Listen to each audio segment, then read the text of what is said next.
Aunque parezca increíble, una abeja detuvo el reloj político y forzó una tregua inesperada.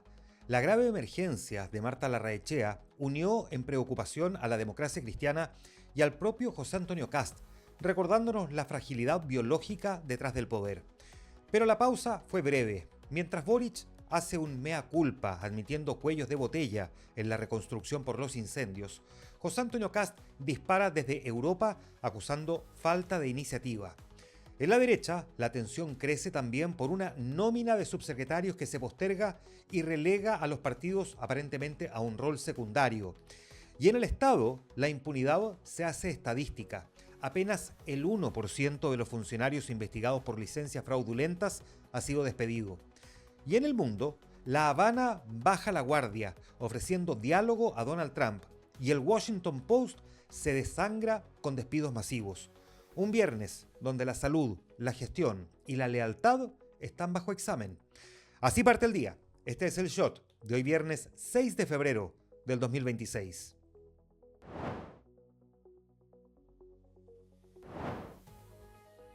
El descanso de verano de los Frey se convirtió en una emergencia que nadie vio venir. Marta Larraechea, ex primera dama y militante histórica de la democracia cristiana, fue picada por una abeja el día miércoles en su casa en Santo Domingo y sufrió un shock anafiláctico que derivó en un paro cardiorrespiratorio. Sus hijas relataron que primero fue atendida de urgencia en el CEFAM de la comuna, luego trasladada al Hospital Claudio Vicuña de San Antonio y una vez estabilizada, evacuada en helicóptero de carabineros hasta la clínica alemana en Santiago, donde hoy permanece estable dentro de su gravedad. Eduardo Frey acortó su viaje desde Panamá, donde había participado de un encuentro empresarial junto a José Antonio Kast para acompañarla en la clínica. La noticia corrió rápido por los chats de la democracia cristiana, el partido donde Martita es la última ex primera dama que sigue en sus filas y a quien muchos reconocen por su impulso, entre otras cosas, al Museo Interactivo Mirador. Dirigentes de la DC como Iván Flores, Carolina Goich y Víctor Torres se movilizaron para saber de su estado y transmitir apoyo a la familia, mientras que la propia directiva, a través de Alejandra Kraus, se encargó de centralizar la información y coordinar visitas a la clínica. Desde fuera de la DC también llegaron gestos. José Antonio Kast envió un mensaje de solidaridad desde Europa, un recordatorio de la cercanía que se hizo pública cuando visitó a Eduardo Frey en su casa tras la primera vuelta presidencial, un episodio que terminó con la suspensión de la militancia del exmandatario por parte de la directiva de su partido. Pese a esas diferencias, Alejandra Kraus ha mantenido contacto con la familia. Los médicos que han comentado el caso además subrayan lo poco frecuente de este cuadro. Entre 30 y 60% de las picaduras son reacciones locales, mientras que las anafilaxias severas representan entre el 0,3 y 0,8% de los casos, y menos del 1% de esos casos termina en un paro cardiorrespiratorio. Síntomas como picazón súbita generalizada, enrojecimiento, también picazón en las palmas, plantas o nuca, sabor metálico, dificultad respiratoria o disfonía deben motivar una consulta inmediata. El shock anafiláctico libera mediadores inflamatorios que pueden causar vasodilatación, una drástica caída de la presión y colapso circulatorio que termina en un paro cardiorrespiratorio. Lo que partió entonces como una picada de abeja en un caluroso día de verano, terminó recordándonos la fragilidad biológica detrás de las figuras públicas. Una abeja logró lo que años de política no pudieron, generar una tregua instantánea donde adversarios y camaradas se unen ante la incertidumbre de la vida, dejando en suspenso las facturas políticas para otro día. Mientras el sur intenta ponerse de pie, la política busca culpables. Desde Aysén, el presidente Gabriel Boric hizo un mea culpa poco habitual. Reconoció que hay cuellos de botella y que los críticos tienen razón sobre la demora en la instalación de viviendas de emergencia en el Biobío. No voy a entrar a pelear con los alcaldes, dijo, asumiendo la lentitud del proceso y exigiendo a Senapred apurar el tranco con nuevos proveedores. Ahora, la respuesta llegó vía satélite desde Roma. Cerrando su gira europea, José Antonio Kast no dejó pasar la confesión y disparó contra la moneda. Dijo: hemos visto que ha faltado quizás iniciativa y conocimiento en el terreno. El mandatario electo ya instruyó a sus futuros ministros a buscar soluciones con privados para la reconstrucción, actuando en la práctica como un gobierno paralelo. Con 21 muertos, más de 40.000 hectáreas quemadas, 800 viviendas destruidas y 47 incendios activos, la reconstrucción deja de ser un concepto abstracto y se convierte en la primera gran prueba de continuidad entre un gobierno que se va y otro que llega. José Antonio Kast a todo esto sumó otra postergación en su agenda. El anuncio de subsecretarios y delegados presidenciales se movió para mañana sábado. El timonel republicano Arturo Esquella rechazó que el ajuste dé una imagen de improvisación. Dijo, un día más, un día menos da exactamente lo mismo. Es una nómina de personas que hay que elegir con pinzas. Ahora, no es la primera vez que el calendario se corre. Durante su gira por Centroamérica y el Caribe también había postergado el anuncio. La verdadera razón de fondo sería política. La definición de subsecretarías se ha convertido en un nudo donde se cruzan las presiones de los partidos de Chile Vamos, que reclaman mayor representación, y la intención republicana de privilegiar técnicos y nombres propios. Según información de los partidos, de las 40 subsecretarías, sin considerar a republicanos, cada colectividad tendría solamente una repartición. La UDI se quedaría con Interior a través de Máximo Pavés, Renovación Nacional, SECPRES con Constanza Castillo, Demócratas pondría a Carlos Maldonado en Derechos Humanos, Amarillos al diputado Andrés Joanet en Seguridad y Evópoli a Juan Carlos González en Transportes. En el Partido Republicano tendrían 3 nombres confirmados: Sebastián Figueroa en Desarrollo Regional, Luis Silva en Justicia y Fernando Peña en Educación Superior. Y además tendrían Agricultura. El resto serían todos independientes. En Chile Vamos no esconden su disconformidad. Esperaban que subsecretarías y delegaciones equilibraran la representación partidaria en un gabinete donde 17 de los 24 ministros son independientes. Arturo Esquella defendió el diseño. Lo que se está teniendo a la vista es lo mejor para Chile. La manera en que Kast termine de armar su equipo, en todo caso, dirá mucho sobre qué tipo de coalición va a construir. ¿Una de partidos con peso propio o una estructura más presidencialista apoyada en lealtades directas? Vamos ahora con cifras que son de escándalo, pero las sanciones dan risa. Un nuevo informe de la Dirección de Presupuestos reveló la magnitud del fraude con las licencias médicas en el Estado. Casi 30.000 funcionarios públicos están involucrados en el mal uso de este beneficio, con un costo fiscal que supera los 36.000 millones de pesos. Sin embargo, la mano dura no aparece por ningún lado. De ese ejército de infractores, apenas 262 han sido destituidos, es decir, solo el 1% de los sumariados ha perdido su trabajo. La gran mayoría sigue en sus puestos o renunció antes de que los pillaran, eludiendo cualquier castigo real. El informe también entrega una estimación del impacto fiscal. La duración promedio de las licencias involucradas fue de 22,1 días y considerando una remuneración bruta mensual promedio de 1,9 millones, se calcula que los funcionarios investigados recibieron 36.876 millones de pesos en pagos durante periodos de ausencia. El sistema administrativo demuestra ser un laberinto diseñado para la impunidad, donde los sumarios se eternizan y las sanciones se diluyen en burocracia, mientras que los recursos de todos los chilenos financian vacaciones encubiertas y viajes al extranjero disfrazados de reposo. Lo que estos datos gritan es que el Estado no tiene capacidad o bien no tiene voluntad de autofiscalizarse.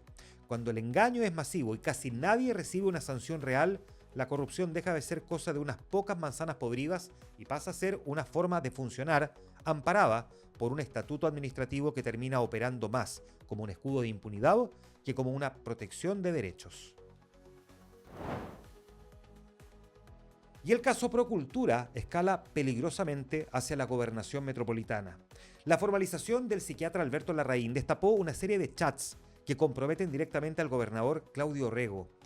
En las conversaciones previas a la adjudicación del millonario programa Quédate para la prevención del suicidio, que quedó en manos de la ONG del psiquiatra, Larraín se jactaba ante sus socios en un grupo de WhatsApp que decía: ganó Orrego, muy bueno para nosotros, y me quiere pasar como 2.000 millones. Pero lo más delicado es el mensaje que el propio Orrego le envió a Larraín vía Telegram el día en que estalló el escándalo y el psiquiatra tuvo que renunciar. Hola hermano, por cualquier cosa revisa los WhatsApp por si tenemos algo complejo, le escribió. Una frase que la Fiscalía lee con lupa mientras prepara la solicitud de desafuero contra la autoridad regional. La advertencia de revisar los chats suena menos a preocupación administrativa y más a control de daños de quien sabe que dejó huellas digitales en una investigación que hoy tiene a su hermano imputado y a su propia carrera política pendiendo de un hilo judicial. Además, los chats dejan abierta una pregunta incómoda. ¿Cuánto pesa realmente la cercanía política a la hora de decidir quién recibe los fondos públicos?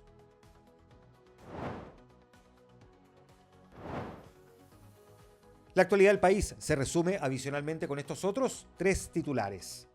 El bolsillo respira un poco. Los salarios reales crecieron un 2,4% durante el 2025, completando casi 3 años de alzas consecutivas.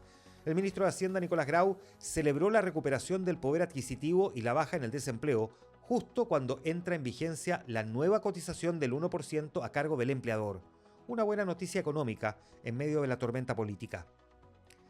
El lujo entra en liquidación. El liquidador de la quiebra del histórico Club de la Unión incautó obras de arte inmobiliario para pagar las millonarias deudas del recinto. Los dueños del inmueble alegan que los bienes son suyos y no del club, pero la justicia avanza. El fin de una era para la aristocracia de Santiago que ve cómo sus salones se vacían a martillazo limpio. Y esto parece increíble en pleno 2026, pero es real. La comuna de Freire tendrá el primer semáforo de su historia. Se va a instalar en la esquina de Busto con Rasuri, un punto negro que registró 100 accidentes en el último año. Una inversión de 40 millones que llega tarde para muchos, pero que marca el fin de la inocencia vial, en una zona que creció más rápido, evidentemente, que su infraestructura. Internacional. Con el agua al cuello y el combustible agotado, el régimen cubano está buscando un poco de oxígeno. El presidente de la isla, Miguel Díaz-Canel, ofreció públicamente un diálogo abierto a Estados Unidos sobre cualquier tema, desde narcotráfico hasta migración. Eso sí, advirtió que no va a aceptar presiones ni condicionamientos de soberanía, justo después de que Donald Trump declarara a la isla como una amenaza extraordinaria. La Habana intenta vender dignidad mientras prepara planes de defensa militar ante una posible agresión. Pero la oferta de diálogo revela la desesperación de una dictadura asfixiada económicamente que entiende que su supervivencia ya no depende de Moscú o de Caracas, sino de ablandar la mano de quien ocupa la Casa Blanca, aunque para eso tenga que tragarse décadas de un discurso antiimperialista. Estados Unidos contiene el aliento por un caso que mezcla fama y vulnerabilidad. La mamá de una famosa presentadora de la cadena NBC, Savannah Guthrie, desapareció de su casa en Arizona. Esta mujer, Nancy, de 84 años, habría sido secuestrada violentamente y algunos medios, como TMZ, reportan supuestas notas de rescate exigiendo millones en Bitcoin. El caso escaló a nivel nacional. El FBI tomó el control y hasta el presidente Donald Trump envió 100 agentes federales y escribió mensajes de apoyo en su red social. Guthrie, visiblemente quebrada, lanzó un video pidiendo pruebas de vida. Lo que conmueve no es solo la fama de la hija, sino la crueldad de atacar a una anciana con movilidad reducida. Otro brutal recordatorio de que la inseguridad no respeta códigos, barrios ni estatus, convirtiendo una pesadilla familiar en un reality show policial en tiempo real. La democracia muere en la oscuridad, reza el lema del diario The Washington Post, pero hoy parece morir en los números rojos.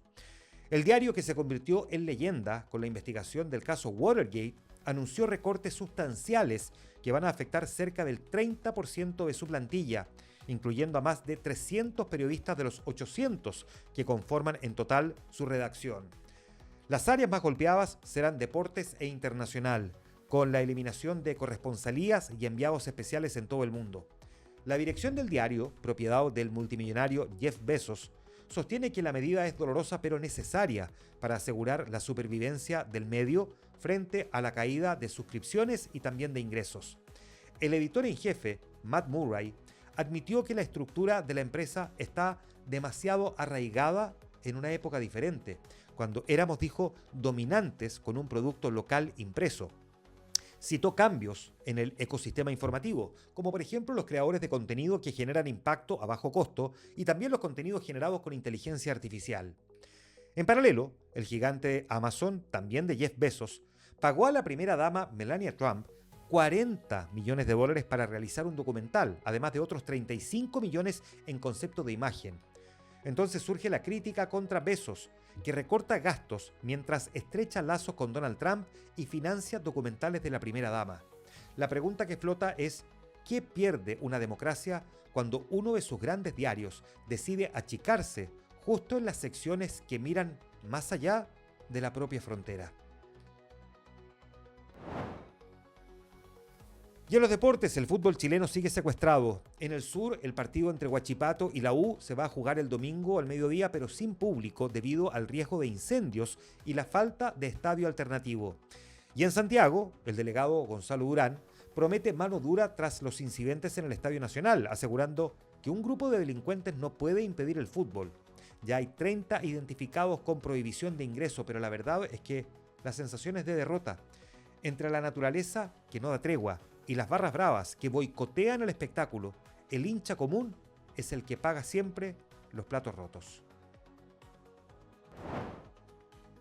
Y en el flashback de un día como hoy, 6 de febrero, en 1895, el home run más grande de la historia, nace Babe Ruth, la primera gran superestrella del deporte mundial. Antes de Jordan o Messi, estuvo él, el Bambino. Salvó al béisbol de sus escándalos a punta de batatazos y carisma, convirtiéndose en el ícono cultural sin duda de Estados Unidos. Un día como hoy, en 1903, maestro de las teclas, en Chillán nace Claudio Arrau, pianista chileno que conquistó auditorios del mundo con una técnica prodigiosa y una sensibilidad única. Se convirtió en uno de los grandes intérpretes del piano del siglo XX. Un día como hoy, 6 de febrero de 1952, reina en el trono.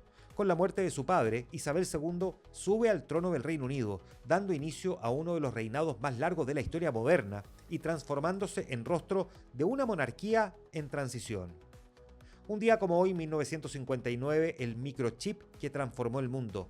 Jack Kilby presenta la primera patente del circuito integrado, la base del microchip que hoy hace funcionar desde un reloj hasta un teléfono, el corazón de nuestra era digital. Un día como hoy, 6 de febrero de 1958, lágrimas en la nieve. Ocurre el desastre aéreo de Múnich. El avión del Manchester United se estrella al intentar despegar en una pista helada. Murieron 23 personas, incluyendo a la base de los Busby Babes, el equipo joven que prometía dominar Europa. Una tragedia que marcó el ADN del club para siempre. Un día como hoy, en 1965, la tragedia aérea nacional, el vuelo 107 de LAN Chile, se estrella en el Cajón del Maipo, causando la muerte de 87 personas y quedando como el peor accidente aéreo en la historia de la aviación chilena. Y un día como hoy, 6 de febrero, en 1945 y en 1962, el yin y el yang de la música. El destino quiso que dos leyendas nacieran el mismo día, pero con energías opuestas. En Jamaica nace Bob Marley, 1945, el profeta del reggae y el One Love. Y en Indiana nace Axl Rose, en 1962, el líder explosivo de Guns N' Roses y dueño del Welcome to the Jungle. Paz y caos celebrando el cumpleaños juntos. Un día como hoy, en 1966, el rey del meme, nace Rick Astley, el hombre que cantó Never Gonna Give You Up y desapareció para luego volver convertido en la broma más famosa del internet, el Rick Roll. Nos enseñó que nunca hay que rendirse con una buena canción pop, aunque hayan pasado 30 años. Y un día como hoy, en 2024, el fin de una era política. Chile se paraliza con la noticia urgente desde el lago Ranco. El helicóptero del expresidente Sebastián Piñera capota en el agua. Su muerte repentina sacudió el tablero político y generó una ola de funerales de Estado que unió, al menos por unos días, a un país dividido. fue el cierre trágico de la vida de un hombre que gobernó 2 veces y enfrentó el estallido y también la pandemia. Bueno, atentos con varias cosas a propósito de esto, ¿no? Que recordábamos la muerte del expresidente, se cumple un nuevo aniversario tras la partida de Sebastián Piñera. Este segundo aniversario se va a conmemorar con una misa en el lago Ranco, en la región de Los Ríos, una actividad que va a contar con la presencia de la familia del exmandatario, incluida su viuda, Cecilia Morel. El presidente electo José Antonio Kast vuelve hoy a Chile después de su gira por Europa. Hoy el Instituto Nacional de Estadísticas publica el índice de precios al consumidor del periodo enero de este año. La ministra de la Mujer, Antonia Orellana, va a tener hoy su primera reunión bilateral con su sucesora, Judith Marín, en el marco del traspaso de mando del gobierno del presidente Boric al de José Antonio Kast. Hoy se promulga la Ley de Seguridad Municipal, largamente debatida. Y hoy el tenista Tomás Barrios, 112 del mundo, será el encargado de abrir la serie de Copa Davis entre Chile y Serbia cuando se enfrente en el primer partido de single de la jornada frente a Dusan Lajovic, 123 del mundo. El segundo encuentro lo va a disputar la primera raqueta nacional Alejandro Tavilo, 73 del mundo, ante Ognjen Milic, 462. Todo en el Estadio Nacional. Recordemos, se mantiene esto hasta el 7 de febrero. Comienzan también los Juegos Olímpicos de Invierno en Italia. A estar atentos con eso. Este fue el Shot de hoy viernes 6 de febrero del 2026. La necesaria dosis diaria de actualidad. Hasta el día lunes.